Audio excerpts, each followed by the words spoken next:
waxyaabaha muhiimka waxay tahay oo anigaan uga duwanahay siyaasiyiinta kale inkastoo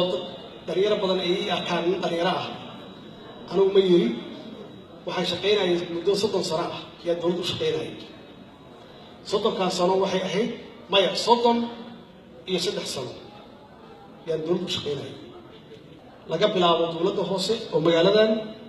kadibna waxaan aaday meesha la yiraahdo county-ga Erie County deganahay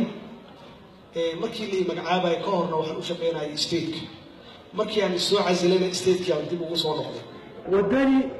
aniga waxaan u aqaanaa ninka dalkiisa iyo dalkiisa u qabtay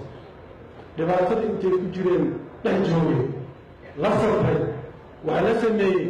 iskoolada u dhisay xeelasha u qoday ilmaha aqoontaada u xanaaneeyey wuxuu dadkiisa dhibaatada kula sabray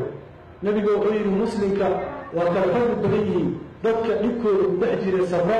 iyo mu'minka keligiis meel iska dago lafihiisa isaga caysada way kala fiican yihiin soomaaliya waxaa timid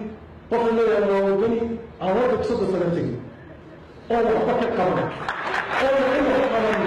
waa wadani yahay